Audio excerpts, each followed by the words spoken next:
Woodstock is a Johnny-come-lately character. Doesn't really arrive in the whole world of Charles Schulz's Peanuts until the 60s. And it begins with a flight of birds, almost by chance, arriving in the world of Snoopy in the doghouse. They alight on his chest, build a nest. He's annoyed. What are these creatures? Where have they come from? And he's slowly extracted as sort of the one that Snoopy pals around with. But for 3 years, he's never referred to as Woodstock. He's just sort of that crazy little bird. Woodstock begins as a pest. He's very pesky. It's the Nemesis character. And the Nemesis is a classic character out of the myths that will bug us, will bother us if there's any moment of challenging the status quo. That's exactly what Snoopy's always trying to do. As a baseball player, football player, hockey player, novelist, a garçon at a French cafe in the middle of World War I. The other great thing about Woodstock is that he provides the comedic foil for Snoopy. They are the stock comedic duo archetype that you see in Don Quixote and Sancho Panza, that you see in Laurel and Hardy. More often than not, Snoopy will look to the camera, give these sidelong glances that kind of breaks the fourth wall. He's doing exactly what Oliver Hardy did. Snoopy was the strip's Walter Mitty character, the dog who isn't really a dog, who has this fantastic fantasy life that never intersected with the lives that the children were leading. The kids live in their own real world, and Snoopy lives in his own abstract world.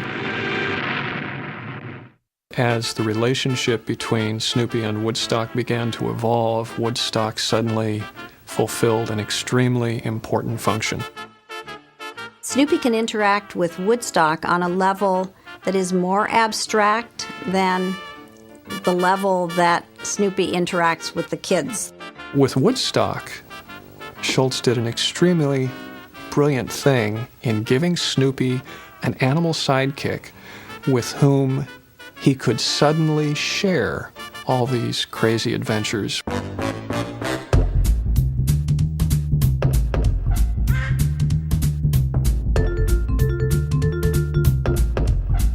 At the core of all mythologies is the notion of the hero's journey. If it's too easy, it's not an adventure. It's someone else's story.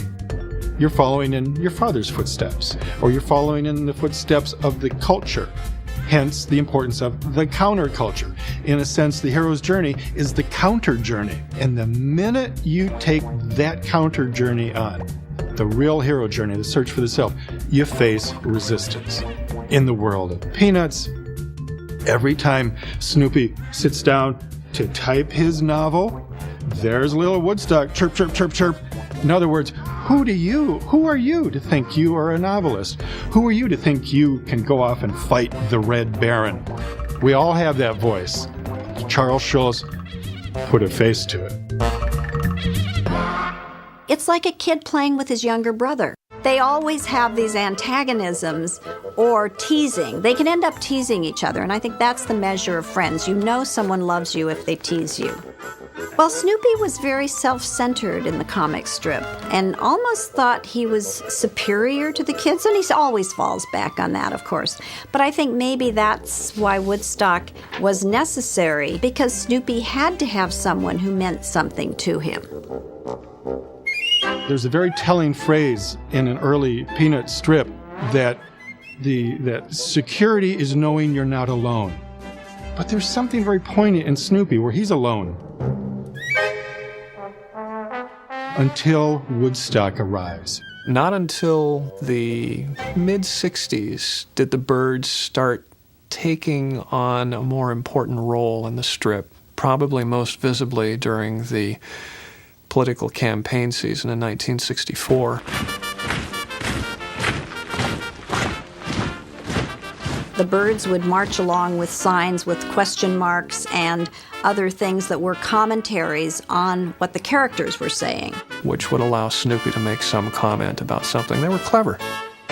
Another way that the character of Woodstock was able to broaden the comic strip, and Sparky was able to bring in things into the comic strip because of Woodstock, what is the whole birds in the nest and birds getting kicked out of the nest.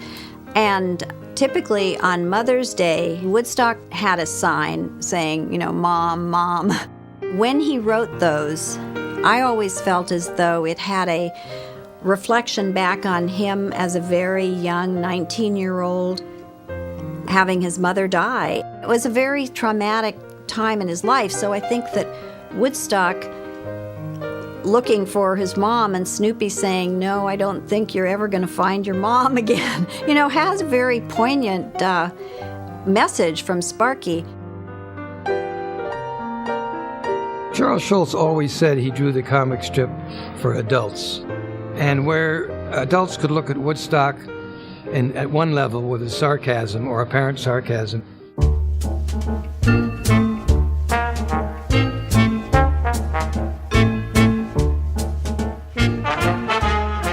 kids could look at him at another level because he's just funny to watch and flit around and crash into things. Charles Schulz was very eclectic in his reading, in his appreciation of music. He was very aware of everything that was going on in the country and the world. And I think the Woodstock Festival struck a chord for him, not to make a pun. He would never mention in the comic strip that a festival was going on because that's reality and his comic strip is abstract. But to pull out something that was very current and everyone was talking about and pull it into the comic strip would be amusing to him. And somehow, can you imagine the bird having any other name? I mean, it's just so funny because Woodstock is perfect. Sparky chose a small, diminutive, peace-loving, fun little bird, and he names him Woodstock, is commentary of what he, saw as what was, the change in the mood in the country. Woodstock speaks in these little animal track-like letters that are very reminiscent of hieroglyphics. We merely got a series of hash marks, which allows us the freedom to imagine what Woodstock is saying, and suddenly we're probably concocting punchlines or responses that are far funnier than anything that Schulz might have nailed down. Nobody understands what all these little annoying chirps mean except Snoopy. And there's a wonderful message there that nobody understands me except my best friend.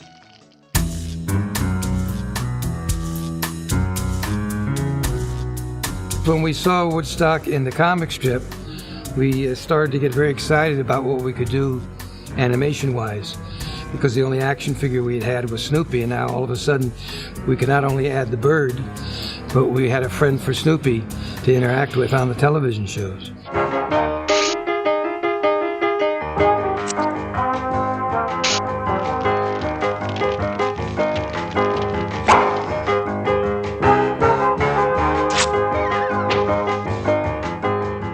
It seemed natural after Melendez embraced the challenge of voicing Snoopy by making all these strange little wails and beeps and whistles.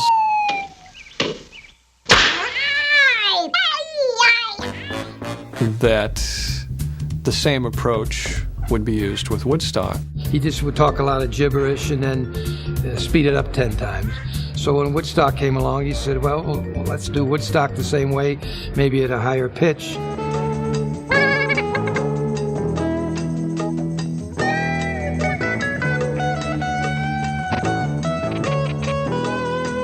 Woodstock actually was featured in one of our television shows.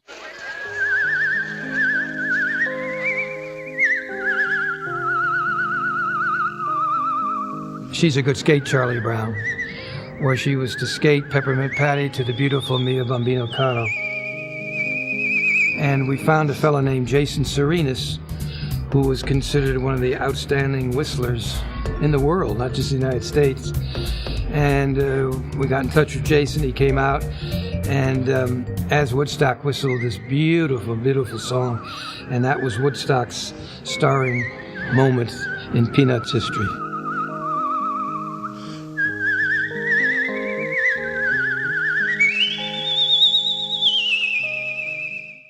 The cartoons with Snoopy and Woodstock truly reach a universal audience.